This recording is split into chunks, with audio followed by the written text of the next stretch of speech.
طبيب، كنا مكلفين بالهدوء والنظام والسكينه وببناء مؤسسات بحال المغرب، بحال الدوله ديال جلاله الملك الحسن الثاني، والكل عائش فيها. نطلب من جلاله الملك رفع هاد الامور هذه، ما طلبات شيء، انا ما غاديش نمشي ضحيه، علاش مالي. تخيل أن هناك رجلا في المغرب كان الوزراء يخشون مكالمته، وكان كبار المسؤولين يحسبون له ألف حساب، ورغم أنه لم يكن ملكا فقد أصبح واحدا من أكثر الرجال نفوذا في تاريخ المغرب الحديث. اسمه إدريس البصري، رجل ارتبط اسمه بالقوة والنفوذ والأسرار. لكن كيف صعد إلى هذه المكانة؟ وكيف أصبح الرجل الأقرب إلى الحسن الثاني؟ ولماذا انتهت رحلته السياسية فجأة بعد وفاة الملك؟ هذه هي قصة إدريس البصري، الرجل الذي عرف الكثير. من هو إدريس البصري؟ ولد إدريس البصري سنة 1938 بمدينة سطات. في تلك الفترة كان المغرب يعيش مرحلة مختلفة تماما عن اليوم. كبر البصري في بيئة بسيطة قبل أن يتابع دراسته ويتجه نحو الإدارة العمومية، ومع بداية الستينيات بدأ مساره داخل وزارة الداخلية. في ذلك الوقت لم يكن أحد يتوقع أن هذا الموظف الشاب سيصبح يوما من أقوى رجال الدولة. لكن البصري كان يتميز بشيء مهم: الانضباط. كان دقيقا في عمله، يهتم بالتفاصيل ويعرف كيف ينفذ المهام التي تسند إليه. ومع مرور السنوات بدأ اسمه يبرز داخل وزارة الداخلية.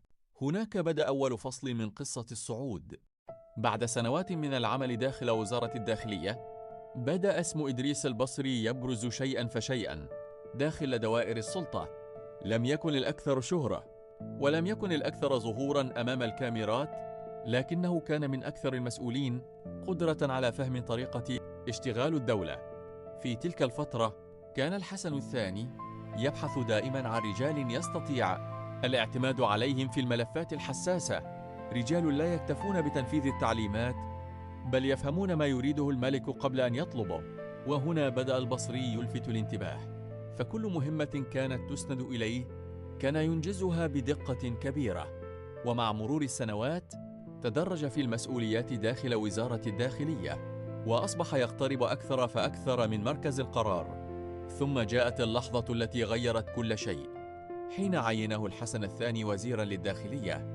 ذلك المنصب لم يكن عاديا، فوزارة الداخلية كانت من أهم الوزارات في البلاد، ومن يجلس على رأسها يحمل ملفات الأمن والإدارة والانتخابات والسلطات المحلية. ومنذ تلك اللحظة أصبح إدريس البصري واحدا من أقوى رجال الدولة المغربية. ومع مرور الوقت تحولت علاقته بالحسن الثاني إلى علاقة قائمة على الثقة الكاملة، حتى أن اسمه أصبح مرتبطا مباشرة بالقصر الملكي. وكان كثير من المسؤولين يدركون أن كلمة واحدة من البصري قد تغير مسار ملف بأكمله. لقد أصبح الرجل الذي لا يمكن تجاهله داخل الدولة، والرجل الذي استطاع أن يكسب ثقة ملك لم يكن يمنح ثقته بسهولة. لكن قوة إدريس البصري لم تكن مرتبطة بالمنصب فقط، بل بالصورة التي بناها حول نفسه خلال سنوات طويلة. ففي الثمانينيات والتسعينيات أصبح اسمه معروفا في كل أنحاء المغرب، وكان ظهوره الإعلامي نادرا، لكن تأثيره كان حاضرا في كل مكان. الكثير من المسؤولين كانوا يعرفون أن البصري يتابع أدق التفاصيل، من العمال والولاة إلى كبار المسؤولين في الإدارة، وأصبح ينظر إليه باعتباره أحد أكثر رجال الدولة نفوذا في عهد الحسن الثاني. ومع مرور الوقت بدأت حوله قصص وحكايات لا تنتهي، قصص عن اجتماعات طويلة وملفات ضخمة وقرارات كانت تتخذ في لحظات حاسمة، حتى إن بعض المغاربة كانوا يعتقدون أن البصري يعرف كل شيء، وأن لا شيء يحدث دون أن يصل إلى علمه. صحيح أن جزءا من هذه الصورة كان ناتجا عن الشائعات والمبالغات، لكن المؤكد أن الرجل كان يمتلك نفوذا استثنائيا داخل أجهزة الدولة. لقد أصبح أحد أكثر الشخصيات تأثيرا في المغرب خلال تلك المرحلة، وكان اسمه يثير الاحترام لدى البعض والخوف لدى البعض الآخر. والجدل لدى الجميع. لكن خلف هذه القوة الكبيرة كان هناك سؤال لم يطرحه الكثيرون: ماذا سيحدث للبصر إذا غاب الحسن الثاني يوما ما؟ هل ستبقى مكانته كما هي؟ أم أن كل شيء سيتغير في لحظة واحدة؟ ذلك السؤال سيجد جوابه سنة 1999، السنة التي ستقلب حياة إدريس البصري رأساً على عقب. وفي 23 من يوليوز سنة 1999 توفي الحسن الثاني، الملك الذي حكم المغرب لأكثر من 38 عاماً، الملك الذي ارتبط اسمه بجيل كامل من السياسيين والمسؤولين، وفي مقدمتهم إدريس البصري. وبعد أيام قليلة فقط اعتلى محمد السادس العرش. كان المغرب يدخل مرحلة جديدة، وكان الجميع يترقب القرارات الأولى للعهد الجديد، لكن أحدا لم يكن يتوقع ما سيحدث بعد أسابيع قليلة. ففي 9 من نوفمبر سنة 1999 صدر بلاغ رسمي أعلن إعفاء إدريس البصري من مهامه.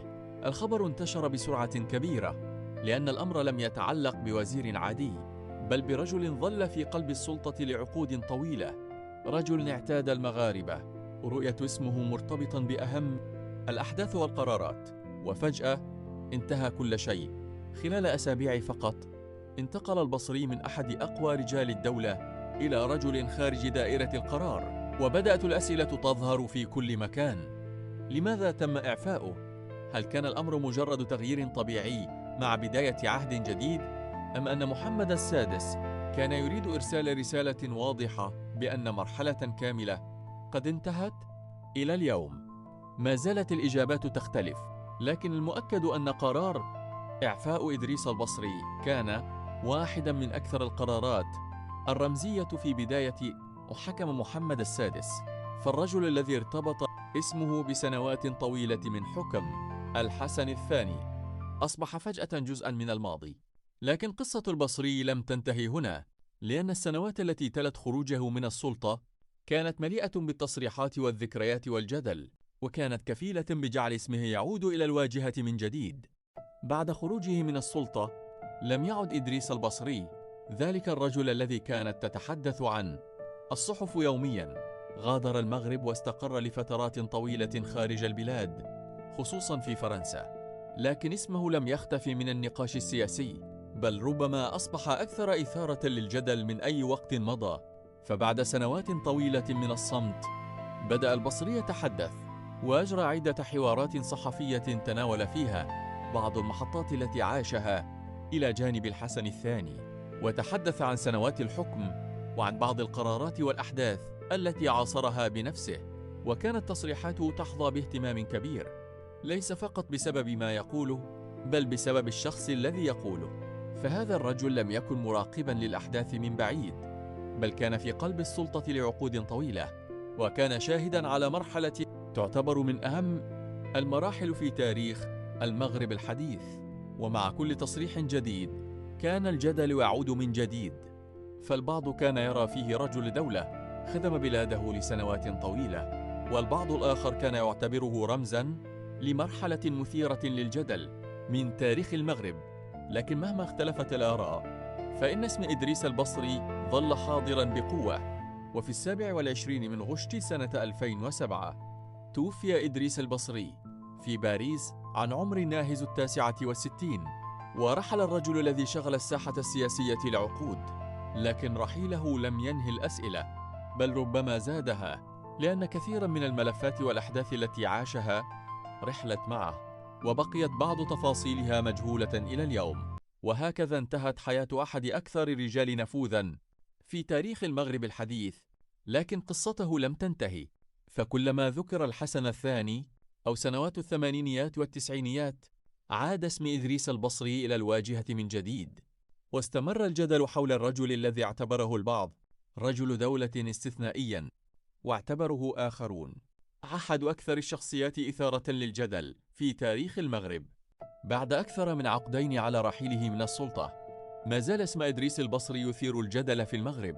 فبالنسبة للبعض كان رجل دولة استطاع أن يكسب ثقة الحسن الثاني ويصبح أحد أقوى رجال المملكة، وبالنسبة لآخرين كان رمزاً لمرحلة كاملة ما زالت تثير النقاش إلى اليوم. لكن مهما اختلفت الآراء فإن أمراً واحداً لا يختلف عليه أحد: إدريس البصري لم يكن وزيراً عادياً، لقد كان واحداً من أكثر الرجال نفوذاً في تاريخ المغرب الحديث. الرجل الذي عرف أسرار القصر وعاش في قلب السلطة لعقود، ثم غادر المشهد فجأة. ويبقى السؤال: هل كان إدريس البصري مجرد وزير داخلية قوي، أم الرجل الذي عرف من أسرار الدولة أكثر مما عرفه أي مسؤول آخر؟ اكتبوا رأيكم في التعليقات.